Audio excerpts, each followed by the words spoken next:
रुद्राभिषेक के पुण्य ज्ञान से आपको दिए गए हैं सबको दरबार की ओर से, ताकि आपका शक्ति का संतुलन बना रहे और आपका समय बचा रहे, इसलिए दिए गए।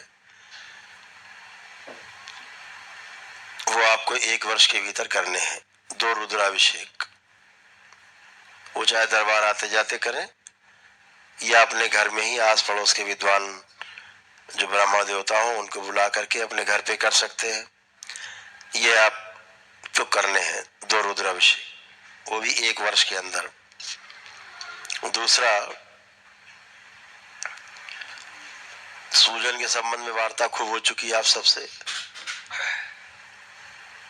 जो हाड़ मास के शरीर में, आपके स्थूल शरीर में सूजन रहती है, उस सूजन को समाप्त करने के लिए लेपन वो आपको करना आवश्यक रहता है, ताकि आपके मस्तिष्क की सूजन जा सके, जो आपके सभी रोगों के कारण है। मस्तिष्क की सूजन के कारण ही तमाम प्रकार के आपको ब्रेन स्ट्रोक लगते हैं, हार्ट अटैक्स होते हैं, दौरे पड़ते हैं, तमाम जो उस तरह की समस्याएं जो अटेंडम एकदम से आपको लगता हुई, आदमी कोमा में जा सकता है, उसमें बेहोश हो सकता है, चक्कर आते हैं। तो ये सब ब्रेन में जो सूजन है उसके कारण होते हैं।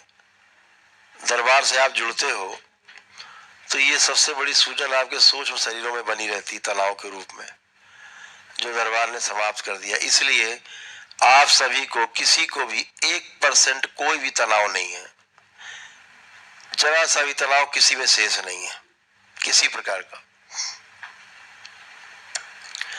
न कोई एंजाइटी शेष है, न किसी में डिप्रेशन शेष है, एकदम आप क्लियर बैठे हो, कुछ भी कष्ट शेष नहीं है। तमाम शरीर में अकड़न, जकड़न, खिंचाव, भारीपन होते थे, खिंचाव, टूटन, फटन, जलन, चुभन सब होती थी, कुछ भी नहीं शेष है आप में, सब समाप्त हो चुकी है। रीढ़ की हड्डी के सभी रोग, सर्वाइकल स्पॉन्डिलाइटिस से लेकर के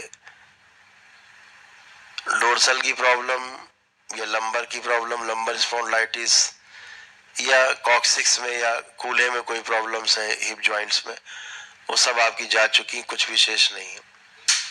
कॉक्सिक्स तक आपकी स्पाइन बिल्कुल फर्स्ट क्लास। ऐसे ही घुटने आपके, हिप बॉल सब अच्छे हैं, कोई कष्ट नहीं, बच्चों की तरह उठ बैठ सकते हैं आप।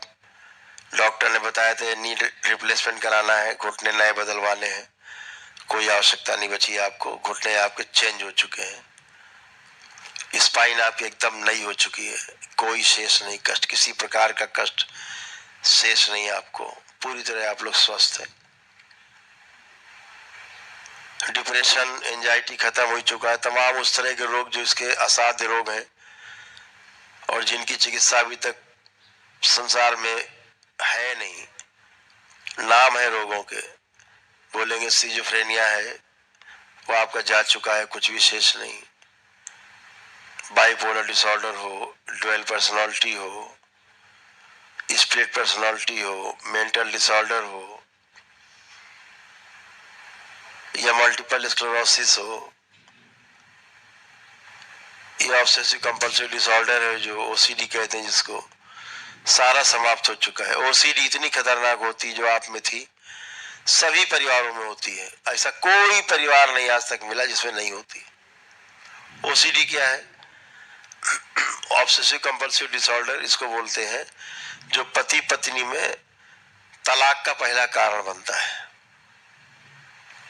वो क्या है? उस कीड़े का नाम है शक। शक नाम का जो कीड़ा काटता है उसका नाम है ओसीडी। तो पहले तो आपस में एक दूसरे के प्रति शक पैदा करता है, ये बीमारी जब होती है। धीरे धीरे धीरे धीरे शक जो है आशंकाओं में बदल जाता है, अविश्वास में बदल जाता है, फिर चिढ़, नफरत, घृणा, दूर रहना, अलग रहना, फिर तलाक। ये इसका क्रम है। ये जब और बढ़ जाता है, तलाक वलाक नहीं हो पाता किसी कारण से, कि अब शादी के 20 साल हो गए, 25 साल मन में लेकिन चलता है, उसके बाद चलता है। 25 साल 30 साल की उम्र के बाद भी बच्चों के, मैंने तो यहाँ देखा है, नाती पोते हो गए बड़े बड़े, उसके बाद तलाक लिया उन्होंने। पूरा घर परेशान, दादा दादी तलाक। ये ओसीडी है।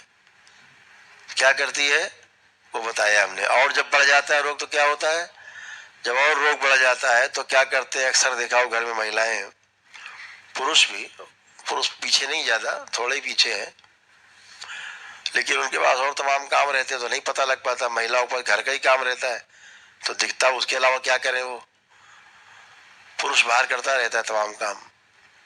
तो घर में क्या करते हैं, 4-4, 6-6, 10-10 घंटे बाथरूम में बने रहते हैं, बाथरूम से ही बाहर नहीं निकलते।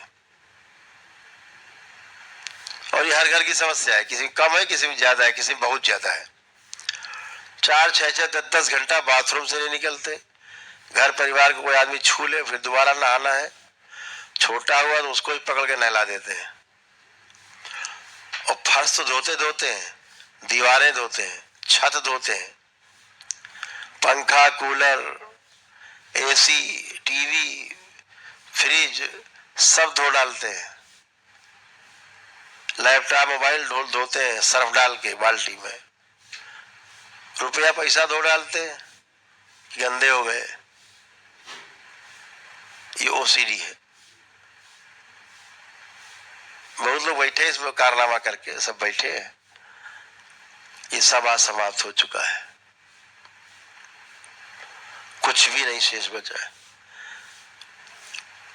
हमने तो वो परिवार देखे हैं कि सर्दी में बेचारे डर के मारे रजाई नहीं निकालते हैं ओढ़ने के लिए। हमने क्यों, बोले रजाई नहीं ओढ़ी फिर 15 साल से गुरुजी। तो काहे नहीं ओढ़ी, बोले रजाई ओढ़ के सो, सवेरे धुली मिलेगी। सवेरे रजाई धुल रही है पता लगे बाथरूम में, अब बताओ रजाई धो दी, अब सूखेगी कब। तो हमारे पास कम से कम पूरे अगर 3 महीने सर्दी है तो 90 रजाई चाहिए। रोज एक धुल जाए, वो सूखने दो अपना, 90 दिन तक सूखेगी। ये ओसीडी है, यह भी आप सबकी समाप्त हुई है। सभी को कष्ट चले गए। जिनके घर में असाध्य रोगी हो वो ध्यान रखें कि दरबार में एक निःशुल्क चिकित्सा होती है असाध्य रोगियों के लिए, उसकी पूरी का अलग लिस्ट है। अमावस्या, अभी तो अमावस्या मुझसे था, अब उसको हमने प्रतिदिन कर दिया है क्योंकि संख्या काफी बढ़ गई है। जो तमाम कृपा से, एक तो मीडिया वालों के पास, कुछ एक सज्जन थे उनकी कृपा से, और भीड़ और ज्यादा हो गई तो हमने उसको खोल दिया ताकि उसमें बिल्कुल लुटा पिटा हुआ आदमी आता है। असाध्य रोगी बिल्कुल लुटा पिटा है, 10-15 साल से 20 साल से इलाज करा रहे हैं, या कैंसर है, एड्स है, लीवर, किडनी सब फेल है, हार्ट वगैरह की प्रॉब्लम्स हैं, एक प्रॉब्लम नहीं है, तमाम शरीर सड़ गल रहा है पूरी तरह से, नाना प्रकार के रोग नाम है, असाध्य रोग है, शरीर में रोग बन गए, कष्ट बन गए बुरी तरह से। तो उनके लिए दरबार ने निःशुल्क चिकित्सा की योजना बनाई है और प्रतिदिन के लिए बनाई है, पर डे होगी। तो वो अपना रजिस्ट्रेशन ये आप लोग करा सकते हैं। अमावस्या के एक दिन पहले से 18 तारीख से, परसों से रजिस्ट्रेशन शुरू होगा। तो उसमें निःशुल्क चिकित्सा असाध्य रोगियों की है, तो उससे उनको और विशेष लाभ होगा, तेजी के साथ उनको लाभ होगा। वह विशेष चिकित्सा है, तो उसमें चाहे उसने कुछ किया हो चाहे ना किया हो, फिर भी वो चिकित्सा कर सकता है। उसके लिए रजिस्ट्रेशन कराना होता है, अपनी फाइल लेके आना होता है, और जो रोगी है वो ना आए तो ज्यादा अच्छा है, उसके परिवार का कोई सदस्य आकर के रजिस्ट्रेशन कराए, डीएनए का व्यक्ति। लेकिन उसमें केवल उसी की चिकित्सा होगी जो रोगी है, बाकी किसी की नहीं होती। एक अतिरिक्त ऊर्जा मिलती है, एक अलग से शक्ति खुली हुई है जो उन रोगों को तेजी के साथ नष्ट करता है। वो रोग जो तमाम इस तरह के रोग हैं जिनको की कभी समाप्ति नहीं होते, मृत्यु तय है। डॉक्टर साहब ने बोल दिया कि मर जाएगा घर ले जाओ, या डॉक्टर साहब ने बता दिया इसका कोई इलाज नहीं बना संसार में ले जाओ, मर रहा है, तड़प रहा है, डॉक्टर साहब ने छुट्टी कर दी, वेंटिलेटर से उतार दिया, आईसीयू से बाहर कर दिया। तो ऐसे भी परिवार के लोग संकल्प करके और शामिल हो सकते हैं। यदि उसका जीवन शेष है और ईश्वर की कृपा है और जीवन शेष है, उसका उम्र है उसकी, तो निश्चित रूप से लाभ होता है। जो औषधियां काम नहीं कर रही होती हैं वही औषधियां उसको कार्य करने लगती हैं। तो ध्यान देना होगा कि असाध्य रोग की चिकित्सा में जरूर शामिल करना है। अगर स्वस्थ होना है तो वो शरीर के रोग हैं, इतना ध्यान रखना है। तो बाकी और तमाम रोग और कष्ट ऐसे हैं ही जो जाते ही नहीं। डॉक्टर साहब खुद ही परेशान रहते हैं।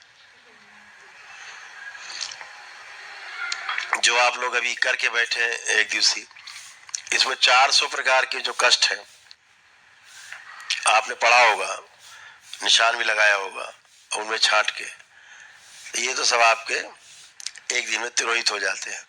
लेकिन इनमें से भी किसी एक का इलाज डॉक्टर साहब के पास नहीं है। लोग 10-10 साल से, 20-20 साल से, 25-30 साल से इलाज करा ही रहे हैं डॉक्टर साहब के दौड़ दौड़ के, और डॉक्टर साहब अंदर बैठ के कमरे में हंसते हैं ये सब पागल नहीं है। क्यों पागल है? क्योंकि इसका इलाज है नहीं, दवा है नहीं, लेकिन दवा फिर भी खा रहे हैं।